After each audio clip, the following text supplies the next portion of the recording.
కాసేపట్లో భారీ వర్షం కురవనుంది. పశ్చిమ బంగాళాఖాతంలో ఏర్పడిన అల్పపీడనం కారణంగా తెలంగాణలో 3 రోజుల పాటు వర్షాలు కురవనున్నాయి.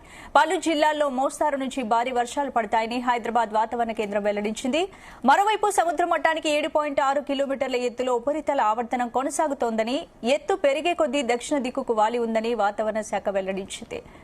ఇక అటు జగిత్యాల, రాజన్న సిరిసిల్ల, సిద్దిపేట, జనగాం జిల్లాలో బుధవారం భారీ నుంచి అతి భారీ వర్షాలు కురిసే అవకాశం ఉందని తెలిపింది.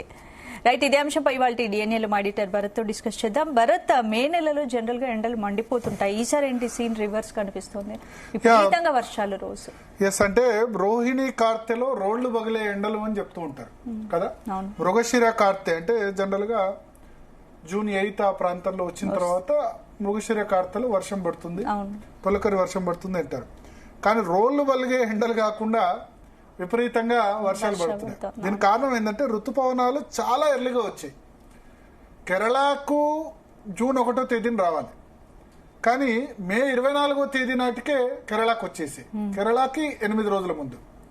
ఇప్పుడు మన తెలంగాణకి ముఖ్యంగా రాయలసీమకి జూన్ 5వ తేదీ వరకు వస్తాయి, కానీ రాయలసీమకి కూడా దాదాపు 10 రోజుల ముందు వచ్చేసాయి. తర్వాత తెలంగాణ అంతటా రావడానికి జూన్ 12 వరకు టైం పడుతుంది, కానీ తెలంగాణలో కూడా దాదాపు 15 రోజుల ముందుగా ఋతుపవనాలు వచ్చేసాయి. దాంతో అంటే ఋతుపవనాల ఇంత ఎర్లీగా రావడం వల్ల మనకు అసలు ఈసారి ఎండాకాలం అన్నది తెలియట్లేదు. హీట్ వేవ్స్ అంటే వడగాడ్పులు అన్నవి పూర్తిగా ఇలా నైరుతి ఋతుపవనాలు ఇంత ఎర్లీగా రావడం చాలా ఏళ్ల తర్వాత ఇదే మొదటిసారి. 2009లో చివరిసారిగా ఈ విధంగా వచ్చాయి. 2009లో మే 24వ తేదీన కేరళకు ఋతుపవనాలు వచ్చాయి. ఆ మళ్ళీ ఎగ్జాక్ట్ గా 16 సంవత్సరాల తర్వాత సేమ్ మే 24వ తేదీ వచ్చాయి. అయితే ఒకటి క్లారిటీ, ఋతుపవనాలు ఎప్పుడు వచ్చాయి అన్నది సంబంధం లేదు. ఋతుపవనాలు ముందుగా వస్తే మాత్రం ఖచ్చితంగా ఆ సీజన్ మొత్తం వర్షాలు పడతాయి, ఎక్కువ వర్షాలు పడతాయి అనడానికి వీల్లేదు. ఎందుకంటే మే 24వ తేదీ 2009 వచ్చింది కదా, అత్యంత డ్రాట్ ఇయర్ 2009. 2009లో అత్యంత కరువు సంవత్సరం.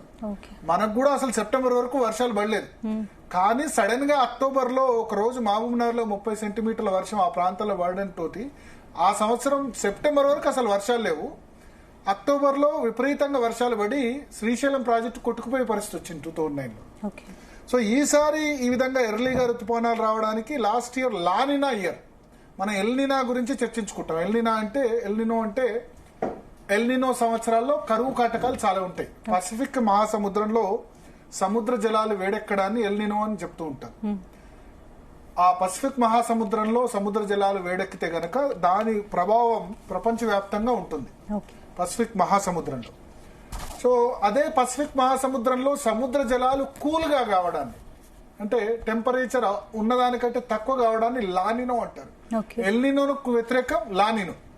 సో లానినో లాస్ట్ అక్టోబర్ లో ఏర్పడింది లాస్ట్ ఇయర్. అది దాని ప్రభావం కొంచెం తగ్గినా సరే న్యూట్రల్ గా ఉంది ఇప్పుడు. సో జనరల్ గా ఏంటంటే లానినో ఇయర్స్ లో కొంచెం వర్షాలు ఎక్కువ పడడానికి అవకాశం ఉంది. సో ఇవాళ భారత వాతావరణ శాఖ ఈ సీజన్ లో 106% అంటే చాలా తీపి కబురు చెప్పింది. 106% వర్షాలు పడతాయని చెప్పింది. తెలంగాణలో అయితే 111 నుంచి 112%. అంటే ఈసారి బంపర్ మాన్సూన్ రెయిన్స్ ఉంటాయని ఈసారి చెప్తోంది. సో ఓవరాల్ గా అదే విధంగా అంటే ఇప్పుడు మనకు అసలు ఎండాకాలం ఇంకా తెలియలేదు. కానీ ఒకటి గుర్తుంచుకోవాలి ఏంటంటే జూన్ 2 నుంచి 9వ తేదీ వరకు మళ్ళీ ఎండలు ఉన్నాయి. మళ్ళీ జూన్ 2వ తేదీ నుంచి 9వ తేదీ వరకు మళ్ళీ ఎండలు ఉండే అవకాశం కనిపిస్తుంది. జూన్ 2 నుంచి 10వ తేదీ వరకు కొంత డ్రైగా వాతావరణం ఉండే అవకాశం ఉంది. ఇది రైతులు గుర్తుపెట్టుకోవాలి. ఎవరన్నా నాట్లు ఇమీడియట్ గా వేసుకోవాలనుకుంటే ఇప్పుడు వేసుకోవచ్చు. అంటే ఎర్లీ క్రాప్ కోసం వెళ్ళాలనుకునే వాళ్ళు వేసుకోవచ్చు. ఎందుకంటే ఈ 2-3 రోజులు చాలా భారీ వర్షాలు ఉన్నాయి. ఇవాళ ఉంది కదా ఉత్తర తెలంగాణలో ఇప్పుడు ఆల్రెడీ చాలా భారీ వర్షాలు పడుతున్నాయి. కొన్ని చోట్ల అతి భారీ వర్షాలు కూడా పడొచ్చు. ఇప్పుడు ఆల్రెడీ కరీంనగర్ లో కొన్ని, ముఖ్యంగా రేపు చాలా ఎక్కువ ఉంది స్పందన. రేపటి ప్రకారం చూస్తే మధ్య తెలంగాణలో, ఉత్తర తెలంగాణ, మధ్య తెలంగాణ, సౌత్ తెలంగాణ కంటే పోలిస్తే ఉత్తర తెలంగాణ, మధ్య తెలంగాణలో దీని ఇంపాక్ట్ కొంచెం ఎక్కువ ఉంటుంది స్పందన. అంటే ఉత్తర తెలంగాణ అంటే కరీంనగర్, వరంగల్, ఆదిలాబాద్ ఈ జిల్లాలో కొంత ప్రభావం ఎక్కువ ఉంటుంది ఇప్పుడు పడబోయే వర్షాలది. ఈస్ట్ తెలంగాణలో కొంచెం ఎక్కువ ఉంటుంది, వెస్ట్ తెలంగాణ కంటే. ఈస్ట్ తెలంగాణ అంటే ఖమ్మం అటువైపున్న ప్రాంతం, దానిలో ఎక్కువ వర్షాలు పడేందుకు అవకాశం ఉంటుంది. 30th వరకు ఈ వర్షాలు ఉంటాయి. మళ్ళీ ఫస్ట్ నుంచి కొంత డ్రై పీరియడ్ స్టార్ట్ అవుతుంది. ఫస్ట్ నుంచి పూర్తిగా ఋతుపవనాలు మందగిస్తాయి. ఇప్పుడు ఏదైతే అల్పపీడనం ఏదైతే ఉందో ఈ అల్పపీడనం మరింత బలపడి వాయుగుండంగా కూడా మారే అవకాశం ఉంది. వాయుగుండంగా మారిన తర్వాత మళ్ళీ మనకి 1వ తేదీ నుంచి దాదాపు 10వ తేదీ వరకు కూడా వర్షాలు ఉండవు. 1వ తేదీ నుంచి 10వ తేదీ వరకు డ్రై ఏరియా అవుతుంది. మళ్ళీ మొత్తం ఋతుపవనాలంతా కూడా పూర్తిగా ఋతుపవనాలు బ్రేక్ మాన్సూన్ అంటాం.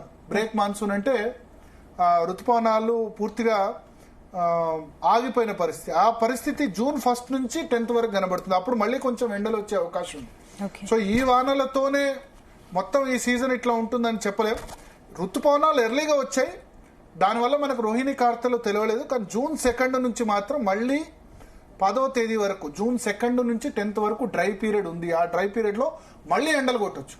అయితే ఇప్పుడు ఈ 2-3 రోజుల ప్రిడిక్షన్ నేను చెప్తాను.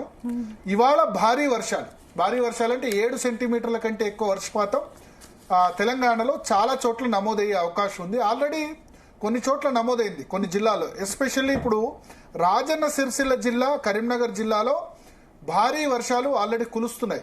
రాజన్న సిరిసిల్ల జిల్లాలో, కరీంనగర్లో, ముఖ్యంగా కరీంనగర్లో గన్నేరువరం, రాజన్న సిరిసిల్ల జిల్లాలో వేములవాడలో ఆల్రెడీ 10 సెంటీమీటర్ల కంటే ఎక్కువ వర్షపాతం నమోదైంది. మేలో 10-11 సెంటీమీటర్ల వర్షపాతం అంటే ఎవరు ఊహించండి. నిన్న ముంబైలో 100 సంవత్సరాల రికార్డు బద్దలు కొట్టారు. ఎందుకంటే ముంబైకి ఋతుపవనాలు జూన్ 10వ తేదీన వస్తే మే 24వ తేదీన నిన్న కొలాబా అబ్జర్వేటరీ 14 సెంటీమీటర్ల వర్షపాతం నమోదైంది.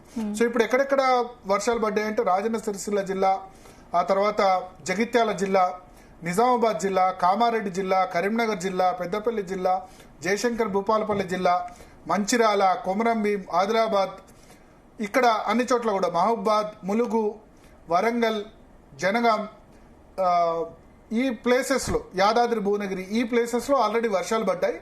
మరి కాసేపట్లో హైదరాబాద్ లో కూడా ఈ క్లౌడ్ స్ట్రీమ్ ఎంటర్ కాబోతుంది. హైదరాబాద్ లో మరి కాసేపట్లో భారీ వర్షం. సో గ్రౌండ్ ప్రిపేర్ అయిపోయింది. అందరు ఆఫీస్ నుంచి బయటికి వెళ్లే వాళ్ళంతా కూడా జాగ్రత్తగా ఉండాలి. ఎందుకంటే మరి కాసేపట్లో హైదరాబాద్ లో భారీ వర్షం కురిసే సంభావ్యత మనకు ఎక్కువగా కనిపిస్తోంది. ఇప్పుడు ఆల్రెడీ హైదరాబాద్ దగ్గరలో అంటే ఉత్తర హైదరాబాద్ ప్రాంతాల్లో హకీంపేట కానీ ఈ ప్రాంతాల్లో ఆల్రెడీ వర్షం స్టార్ట్ అయింది.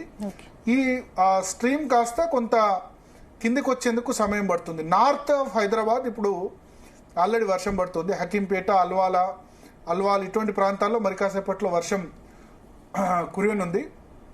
వర్షం ఒక మోడరేట్ గా అంటే దాదాపు 4 నుంచి 3-4 సెంటీమీటర్లు అయితే ఈజీగా పడేందుకు అవకాశం మనకు కనిపిస్తుంది. అంటే తెలంగాణలో ఆల్మోస్ట్ అన్ని జిల్లాల్లో ఈ 4 రోజులు అతి భారీ వర్షాలు కురిసే అవకాశం ఉంది. అన్ని జిల్లాల్లో, కొంచెం దక్షిణ తెలంగాణలో ప్రభావం తక్కువ ఉంటుంది. అంటే లైక్ మహబూబ్ నగర్, నల్గొండ, దక్షిణ తెలంగాణలో తక్కువ ఉంటుంది. ఉత్తర తెలంగాణలో ఎక్కువ ఉంటుంది. ఎందుకంటే ఒక అల్పపీడనం ఏర్పడింది. ఈ అల్పపీడనం పశ్చిమ మధ్య బంగాళాఖాతంలో ఉంది. సో మొన్నటి వరకు అరేబియా సముద్రంలో అల్పపీడనం ఏర్పడి అది వాయుగుండంగా మారి దాని ఇంపాక్ట్ తో కొంత వర్షాలు పడ్డాయి. ఇప్పుడు అరేబియా సముద్రంలో ఏర్పడ్డ అల్పపీడనం కొంత స్లో అయ్యి ఇప్పుడు అది కాస్త ఇటువైపుగా బంగాళాఖాతంలో మరొక అల్పపీడనం ఏర్పడ్డది. ఆ బంగాళాఖాతంలో ఏర్పడిన అల్పపీడనం ప్రభావంతో ఇప్పుడు వర్షాలు ఈ 3 days కురుస్తాయి. ఈ 3 days కురిసే అవకాశాల్లో కొన్ని జిల్లాల్లో భారీ వర్షాలు అక్కడక్కడ పడతాయి. రేపు ఎల్లుండి ఇంకెక్కువ ఉంటాయి. కొన్ని జిల్లాలో భారీ నుండి అతి భారీ వర్షాలు కురిసే అవకాశం ఉంది. ఈ రోజు, రేపు, ఎల్లుండి రాష్ట్రంలోని అన్ని జిల్లాల్లో గంటకు 40 నుండి 50 కిలోమీటర్ల వేగం కలిగిన ఈదురుగాలతో కూడిన వర్షాలు ఉంటాయి. ఇప్పుడు జనరల్ గా ఈదురుగాలతో కూడిన వర్షాలు వర్షాకాలం ఉండవు, అంటే జూలై, ఆగస్టులో ఉండవు. బట్ సమ్మర్ అంటే స్టార్టింగ్ సమ్మర్, మే, జూన్ లో, ఏప్రిల్, మేలో కురిసే వర్షాలు కొంచెం ఈదురుగాలులు, తర్వాత చాలా ఎక్కువ ఉంటుంది గాలి వేగం, చెట్లు నెలగూడడం, ఇటువంటివన్నీ ఎందుకుంటాయంటే వేడి ఎక్కున్నప్పుడు థండర్ స్టార్మ్స్ ఏర్పడుతూ ఉంటాయి. సో ఇంకా ఇది వేడి కాలం కదా. కానీ జూలై, ఆగస్టు వెళ్లే కొద్దీ అంత థండర్ స్టార్మ్స్ ఉండవు, పూర్తిగా నార్మల్ రెయిన్ మాత్రమే కురుస్తుంది. సో ఈ బంగాళాఖాతంలో ఏర్పడిన ఆవర్తనం సగటు సముద్ర మొత్తం నుండి 7.6 కిలోమీటర్స్ ఎత్తు వరకు ఉండి దక్షిణ దిక్కుకు వాలి ఉంది కాబట్టి దీనివల్ల మనకు ఎక్కువ ఇంపాక్ట్ ఉండే అవకాశం ఉంది. అయితే ఓవరాల్ గా నెక్స్ట్ 3 days జాగ్రత్తగా ఉండాలి. నెక్స్ట్ 3 days మనకు సేమ్ తెలంగాణలో లాగా ఏపీలో కూడా భారీ వర్షాలు కురిసే అవకాశం ఉంది. ఏపీలో కొంత ప్రాంతం, పూర్తి ప్రాంతం కాదు, ఏపీలో ఉత్తర ఏపీ అనుకోవచ్చు, మన ఉత్తర కోస్తా, రాయలసీమ అటువైపు పెద్దగా ఉండదు. బట్ ఎగ్జాక్ట్లీ విశాఖపట్నం, తర్వాత శ్రీకాకుళం, ఆ తర్వాత తూర్పు గోదావరి, పశ్చిమ గోదావరి, విజయవాడ ప్రాంతాల్లో కూడా ఇప్పుడు కొంత వర్షం పడుతుంది. విజయవాడ, గుంటూరు ఈ జిల్లాల వరకు ఉంటుంది. అంటే ఉత్తర కోస్తా, మధ్య కోస్తా వరకు ఉంటుంది. తెలంగాణ కూడా నార్త్ తెలంగాణ ఎక్కువ ఉంటుంది. ఆదిలాబాదు, ఆసిఫాబాదు, మంచిర్యాల, కరీంనగర్, సిరిసిల్ల, నిర్మల్ జిల్లా, జగిత్యాల జిల్లా, ఇక్కడ ప్రభావం. అంటే east Telangana, north Telangana. East Telangana అంటే ఇప్పుడు మనకు మంతని, మహదేవ్పూర్, తర్వాత వరంగల్లో ములుగు, భద్రాచలం, ఇటువైపు దీని ప్రభావం ఎక్కువ ఉంటుంది. మిగతా వైపు కొంచెం తక్కువ ఉంటుంది. అంటే వెస్ట్ తెలంగాణ, అంటే ఇటు సంగారెడ్డి గాని, తర్వాత వికారాబాద్ గాని, ఈ జిల్లాలో కొంచెం వర్ష ప్రభావం, అక్కడ కూడా పడదని కాదు, అక్కడ కూడా వర్షం పడుతుంది, కానీ ప్రభావం ఇక్కడ ఎక్కువ ఉండే అవకాశం ఉంటుంది. సో ఓవరాల్ గా నెక్స్ట్ 3 days హెవీ రెయిన్ఫాల్ కు అందరు కూడా, తర్వాత 10 days ఉండదని చెప్పారు కదా, దాని తర్వాత మళ్ళీ కంటిన్యూ వర్షాలు ఉంటాయా? అది మనకంటే ఎందుకంటే వాతావరణం 10వ తేదీ వరకు, మనం 15 రోజుల వరకు మాత్రమే చెప్పగలం. అది అంటే ఎగ్జాక్ట్ గా 10-12 రోజుల వరకు ఎగ్జాక్ట్ గా ఎట్లా ఉంటుంది, ఎంత మేరకు ఉంటుందని చెప్పగలం. సో ఇవాళ 27వ తేదీ అంటే ఒక జూన్ 9th 10th వరకు మనం చెప్పగలం. 10th తర్వాత ఏందన్నది మళ్ళీ మనకు ఒక 4-5 రోజుల తర్వాత క్లారిటీ వచ్చే అవకాశం. కానీ 2nd నుంచి 10th మాత్రం డ్రై డేస్. పూర్తిగా వర్షాకాలం పోయింది అని, ఋతుపవనాలు వచ్చాయి కానీ పూర్తిగా వర్షాకాలం పోయిందని చెప్పడానికి ఆస్కారం లేకుండా ఉంది పరిస్థితి. 2nd నుంచి 10th మాత్రం మళ్ళీ ఎండలు మాత్రం విజృంభించే అవకాశం ఉంది. ఎందుకంటే రోజు వర్షం పడింది అనుకోండి, ఎండ ఉష్ణోగ్రతలు పెరగడానికి అవకాశం ఉండదు. కానీ ఒక వారం 10 రోజులు వర్షం పడకపోతే ఏమవుతుంది, మళ్ళీ సర్ఫేస్ టెంపరేచర్ అనేది పెరుగుతుంది. సో దాని ఆధారంగా ఉంటుంది. ఇప్పటివరకు అయితే జిహెచ్ఎంసీలో వర్షం పడలేదు, బండ్లగూడ ఏరియాలో కొంత పడ్డది. ఇప్పుడు క్రమక్రమంగా జిహెచ్ఎంసీ ఏరియా కూడా క్లౌడ్స్ వస్తున్నాయి. సో నెక్స్ట్ 1 hour లో మనం ఎక్స్పెక్ట్ చేయొచ్చు జిహెచ్ఎంసీ ఏరియాలో కూడా కొంత ఎక్కువ వర్షం పడడానికి మనకు అవకాశం కనిపిస్తుంది. స్పందన. రైట్. నెక్స్ట్ టాపిక్ డిస్కస్ చేసే ముందు DNA లో షార్ట్ బ్రేక్ తీసుకుందాం. Stay tune.